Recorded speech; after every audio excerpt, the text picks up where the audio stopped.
Olá, família Ceal, tudo bem com vocês?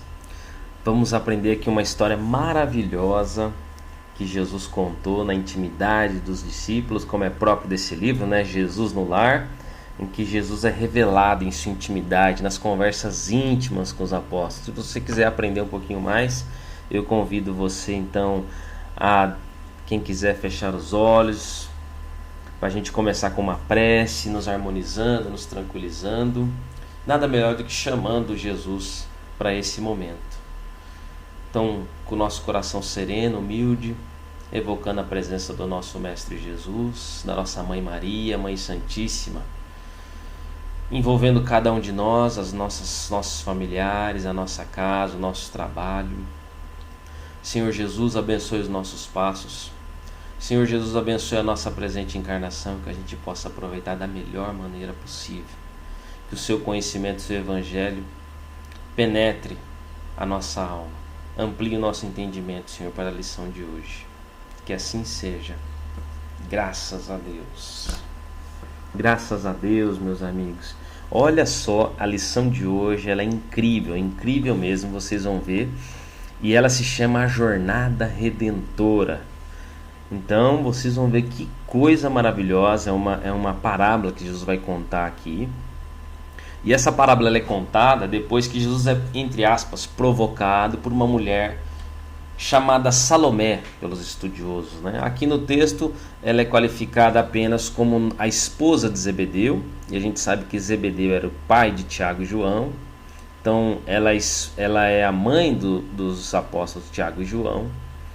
E essa, vocês vão se lembrar dela, né? Ela foi a mesma mulher que lá em Mateus 20, capítulo 20, versículo 20, ela pergunta também para Jesus, entre aspas, também ali provoca Jesus, se poderia os filhos dela sentarem à direita e à esquerda de Jesus. Jesus responde para ela que não seria da autoridade dele, ele não teria essa competência de nomear quem seriam os ministros ali dos altos cargos espirituais a sentar à direita e à esquerda dele, né? Seria o próprio Deus que faria isso. E essa mulher aguerrida, né, pergunta para Jesus como seria, Jesus, a jornada até o reino divino. Olha que pergunta que ela faz. E Jesus ali, como se fosse um músico, né? Um músico, ele conhece toda a música, sabe da orquestra toda, mas a orquestra não toca assim sem ritmo, sem espaçamento. E você vê que Jesus, como numa nota musical ali daquela orquestra, ele faz uma pequena pausa e começa a contar uma história para ela. E essa história que Jesus vai contar, essa parábola, vai trazer a resposta que ela quer. Como seria a nossa jornada? Jesus agora vai explicar para nós como seria essa jornada, né? E Jesus vai usar a figura de cegos, olha só, de pessoas cegas. Ele vai usar a figura de pessoas cegas para explicar como é a nossa jornada. Acompanha só que coisa maravilhosa, né? Então Jesus coloca assim. Primeiro, gente, vocês vão perceber que Jesus adequa perfeitamente a linguagem com quem ele está falando. Lógico, como um professor por excelência, né? Ele realmente usa para mexer com aquelas pessoas a linguagem que elas entendiam, que elas viviam. Ele usa os elementos daquela região para explicar para elas. Vocês vão ver. Então ele diz assim que num vale longínquo ali do país, alguns judeus cegos, olha só, de nascença, habituaram-se à treva e à miséria em que viviam. Em muitos anos permaneciam na furna em que jaziam mergulhados. Quando iluminado, irmão de raça por lá passou. Olha só, o irmão de raça, dando valor, toda essa questão dos judeus. Então que as pessoas que estavam ouvindo, que eram judeus, se identificaram com essa história. Então Jesus, olha, eram judeus cegos. Eles estavam ali, o irmão de raça veio, né? E diz assim, falou-lhes da profundeza da beleza do Monte Sião em Jerusalém. A gente sabe que para o judeu o Monte Sião é algo assim muito significativo, né? Foi lá onde foi criado o templo de Jerusalém, onde o próprio Davi, o tão adorado Davi, rei Davi, conquistou ali o monte que antes era dos jebuseus. Está lá no Velho Testamento, né? A gente vai aprender que Davi conquistou, ele recebeu uma comunicação mediúnica para conquistar aquele espaço de terras onde estava ocupado pelos jebus, né? Os jebuseus. e o próprio Davi conquista aquela região e depois batiza de Jerusalém. E esse local aí onde é o Monte Sião passou a ter um significado espiritual muito grande, né, para o povo judeu. Então Jesus usa esse local geográfico, que depois passou a ter um significado simbólico, onde dizendo o reino celestial um lugar especial, né? Então Jesus falou o seguinte: da profunda beleza do Monte Sião. Olha como Jesus vai tocando sutilmente nas palavras para aquelas pessoas da época, onde o povo escolhido adora o Supremo Pai. Ao que lhe ouvirem a narrativa, todos os cegos experimentavam grande comoção e lastimaram a impossibilidade em que se mantinham, né? Você vê, ele lembrou: poxa, eu gostaria muito de ver o Monte Sião, que todo mundo fala, né, que seria o lugar onde Deus habita, onde o lugar de Deus, até o próprio Apocalipse diz, o apóstolo João diz que o Cordeiro foi visto no futuro, né, será visto sobre o Monte Sião. Então tudo aquilo tem um grande significado, né, até para nós. E o vidente amigo, porém, esclareceu-lhes que a situação não era irremediável. Se tivessem coragem de aplicar a si mesmos, olha só, determinadas disciplinas. Então tudo isso é a história que Jesus está contando, que essa pessoa, ele encontrou esse grupo de cego e falou: olha, vocês têm a beleza do Monte Sião, mas vocês não precisam ficar lastimando, né? Há uma luz no fim do túnel, então vocês podem se curarem, né, dessa cegueira, desde que, se vocês tivessem coragem de aplicar a si mesmo determinadas disciplinas, com abstinência nas trevas, com abstinência de variados prazeres, com abstinência de variados prazeres de natureza inferior a que se haviam acostumado nas trevas, poderiam recobrar o contato com a luz, avançando na direção da Cidade Santa. Então olha só, ele faz uma proposta: se vocês se abstiverem de prazeres de natureza inferior, né, que a gente está acostumado, olha só, acostumados, né, que a gente, até a doutrina espírita vem nos ensinar que na medida que vamos evoluindo, o nosso livre-arbítrio também vai sendo trabalhado, o nosso livre-arbítrio vai se ampliando, nós vamos aprendendo a escolher melhor. Por isso que às vezes nós temos hábitos ainda, e Deus tolera isso, porque a gente ainda não aprendeu a escolher direito. Então você vê como Deus tem toda a paciência, que Ele sabe da nossa limitação. E Jesus está contando essa história aqui, dizendo que essas inferioridades que nós estamos acostumados, né? Por isso que a gente sente ainda a necessidade de algumas coisas. Mas a maioria dos ouvintes recebeu essa lição como ironia, disse Jesus, assegurando que os progenitores e outros antepassados haviam sido igualmente cegos e que lhes afigurava impossível a reabilitação dos órgãos visuais. Você vê a tradição? Olha, todo mundo que veio antes de mim já era cego, como que eu vou me curar, né? Eu estou vendo todo mundo ser assim, por que eu vou ser diferente? Um deles, porém, não foram todos, um deles, porém, moço corajoso e sereno, acreditou no método aconselhado, né, daquela disciplina que deveria ter sido colocado, e aplicou. Entregou primeiramente as disciplinas apontadas, e depois de 4 anos de meditação, trabalho intenso, observação pessoal da lei, com jejuns, preces, obteve a visão. Olha a história que Jesus está contando, que aquele cego que começou a fazer um trabalho íntimo, né, de 4 anos, levou 4 anos para ele conseguir essa proeza. Ele passou a fazer meditações, reformar suas atitudes perante Deus, né, perante a lei, como ele coloca aqui, até lei com L maiúsculo, né, Lúcius, né? Jesus está dizendo que ele passou a fazer jejuns. Esse jejum não é deixar de comer simplesmente, mas é um jejum espiritual, né? Deixou de fazer coisas em prol de uma causa maior, se autolimitou naquilo que deveria ter sido feito, que, né, vamos dizer assim, que nos prejudica, um jejum útil. E aí ele, com preces, com todo esse trabalho íntimo, obteve a visão, conseguiu ser curado. E aí a história prossegue: quase enlouqueceu de alegria, disse Jesus, em êxtase contou. Depois ele foi lá contar para os outros companheiros, né, a sublimidade da experiência comentando a largueza do céu e a beleza das árvores próximas. Contudo, ninguém acreditou nele. O cego se curou, foi lá contar para as outras pessoas, né? Os outros que já veio cego de nascença, todo mundo cego, ele já veio naquela tradição. Alguém se curou, ele não acreditou, falou: como isso? Nem existe isso aí que você está falando, eu não conheço, nunca ouvi falar, né? As pessoas não acreditaram nele. Não obstante ser tomado por demente, olha só, aquele que conseguiu recobrir a visão foi tomado por demente. O rapaz não desanimou. Agora enxergava o caminho e conseguia avançar. Ausentou-se do vale fundo onde eles estavam, né? Você vê aqui que Jesus conta uma história mais ou menos como o mito da caverna de Platão, como as 3 salas lá trazida pela tradição tibetana. É uma verdade que permeia todas as culturas, né? Jesus traz essa mesma ideia. Aí ausentou-se do vale profundo, aqueles que eram cegos, que não conseguiam enxergar, mas sem qualquer noção de rumo, vagueou dias e noites. Olha o processo que esse nosso amigo vai viver. Prestem atenção. Primeiro, ele vivia numa comunidade onde todos eram cegos. E agora ele conseguiu, pelo trabalho íntimo, recobrir a visão. Ninguém acreditou nele, né? Ele conseguiu sair daquele lugar, daquele vale profundo. Então ele começa agora a caminhar. Olha a jornada que ele vai fazer aqui.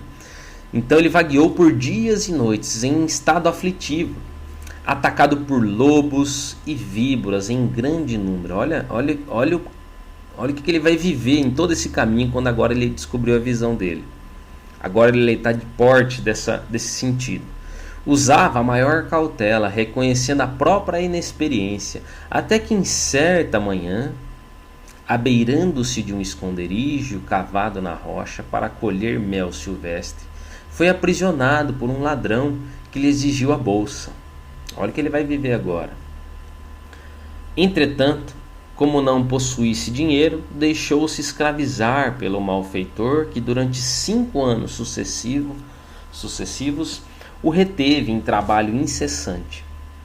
O servo, porém, agiu com tamanha bondade, multiplicando os exemplos de abnegação, que o espírito do perseguidor se modificou, fazendo-se mais brando e reformando-se para o bem, restituindo-lhe a liberdade. Olha só que coisa, né? E o próprio amigo aqui ficou comovido com a atitude daquele cego ali que foi curado, né? Que deixou ele ir embora. Depois de viu que ele não tinha nada, escravizou ele por um tempo, ele sofreu aquela limitação e ele ali manteve, apesar daquela situação que ele vive, ele manteve toda aquela calma, né?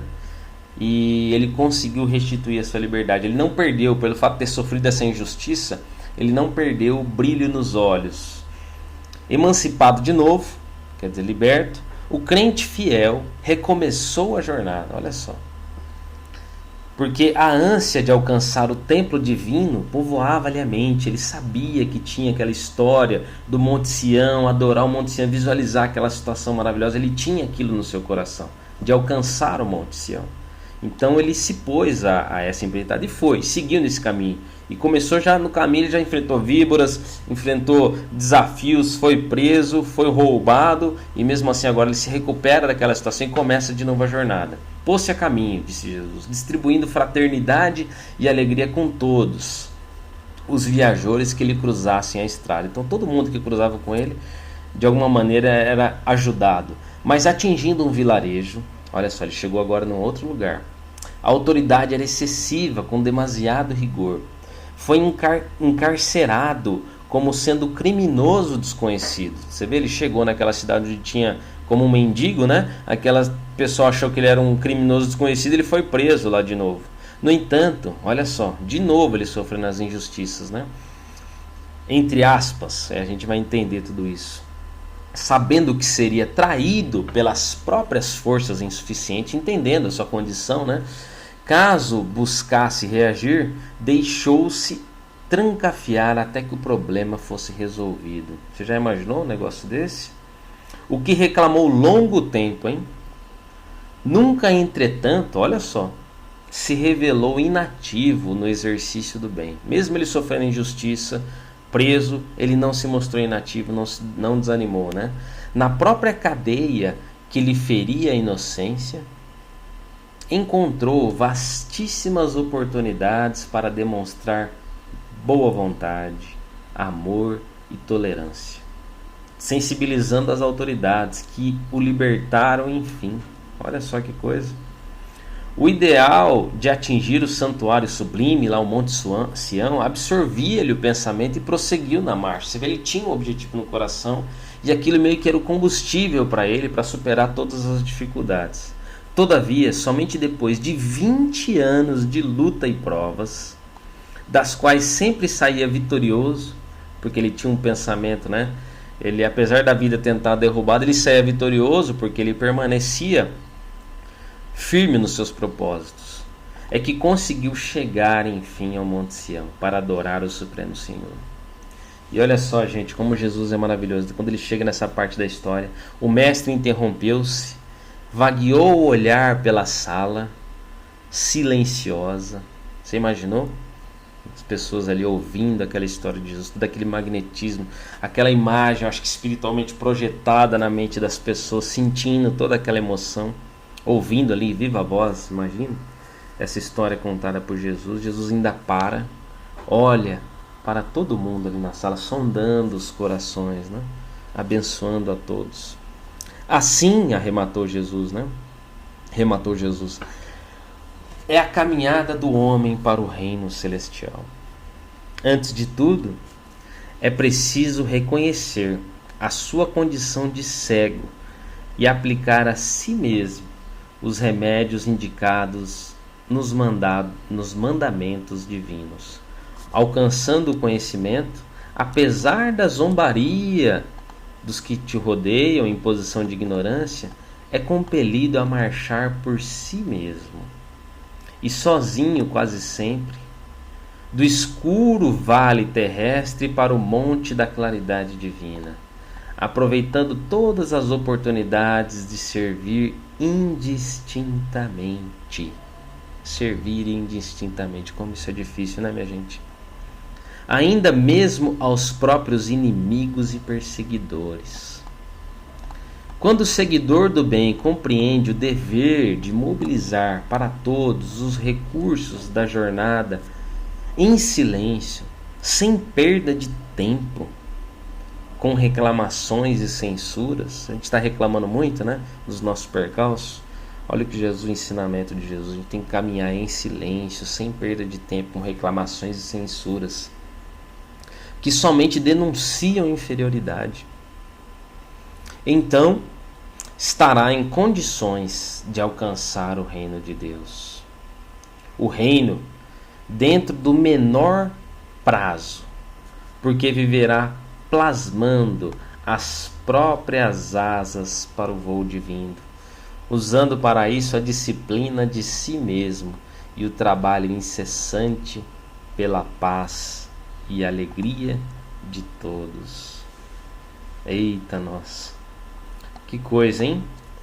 Quantas lições essa história que Jesus contou ali em breves minutos. Se a gente fosse fazer aqui sem pausa, seria uma conversa rápida. Jesus explicou para nossa amiga Salomé, esposa de Zebedeu, mãe de Tiago e João, como é a jornada, todo o processo, saindo do vale dos cegos, agora cobrindo, tendo a luz do mundo refletida nos olhos, podendo enxergar o caminho. Começará um caminho que enfrentará dificuldades, víboras, percalços, lobos, ladrões, será aprisionado injustamente, tendo que se manter ali imobilizado pelas nossas vontades que ele gostaria. Ele gostaria até, tinha um desejo sincero, você vê? De buscar alcançar aquela liberdade. Ele gozava de liberdade, mas foi aprisionado injustamente e mesmo assim não perdeu o seu brilho nos olhos, né?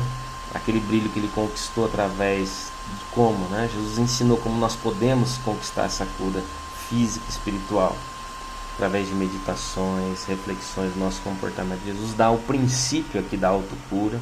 Jesus dá o princípio aqui da autotransformação, que é feita através de muito trabalho íntimo. Incrível, né? Essa história aqui de Jesus. Uma pena que a gente não possa estudar muito mais tempo cada detalhe desse processo. Eu convido você obviamente vai ler isso na companhia dos seus mentores, dos seus amigos espirituais, vai sentir no coração todo esse movimento, onde você se coloca nessa história, que momento você já se sente a partir dessa história. Será que você ainda está no Vale dos Cegos, naquele Vale das Profundezas? Será que você já conseguiu se curar da cegueira? Será que você já está caminhando em direção ao Monte Sião?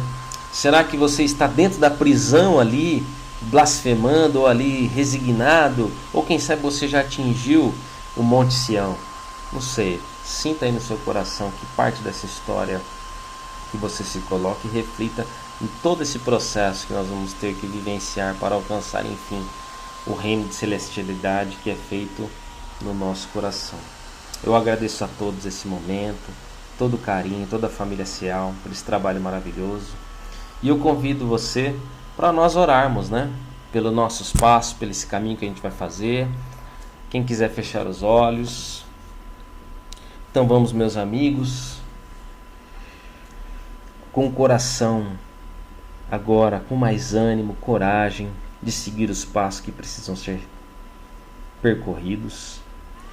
Senhor Jesus, abençoe esse centro, a família Ceal, todos esses trabalhadores, que eles sempre tenham a energia, o vigor necessário para enfrentar a missão, representados aí na pessoa do nosso querido Wagner, toda a diretoria, todos os trabalhadores, exercendo as suas missões com muito carinho. Que essa casa de luz se mantenha sempre iluminada, protegida e amparada. Que a família, toda a família Ceal, seja envolvida no raio de amor, no raio de luz. E nós, Senhor, aqui na nossa vida privada, todos nós, os nossos projetos pessoais, os nossos objetivos, possamos ter a clareza, a dignidade, a paz e a humildade de executá-los da melhor maneira possível. Senhor Jesus, nos dê entendimento e alegria para enfrentar as nossas dificuldades. E eu convido a todos para a gente fazer aquela oração maravilhosa do Pai Nosso, mentalizando cada palavra, e se alimentando e sintonizando com o nosso Mestre Jesus, que nos derrama as suas bênçãos. Pai nosso que estais nos céus, santificado seja o vosso nome, venha a nós o vosso reino, seja feita, Senhor, a tua vontade, assim na terra como no céu. O pão nosso de cada dia nos dai hoje, perdoai as nossas ofensas, assim como nós perdoamos a quem nos tem ofendido. Não nos deixeis, Senhor, cairmos nas tentações, livra-nos de todo mal, que assim seja. Graças a Deus. Graças a Deus, meus amigos, muito obrigado. Até a próxima. Um abração. Tchau, tchau.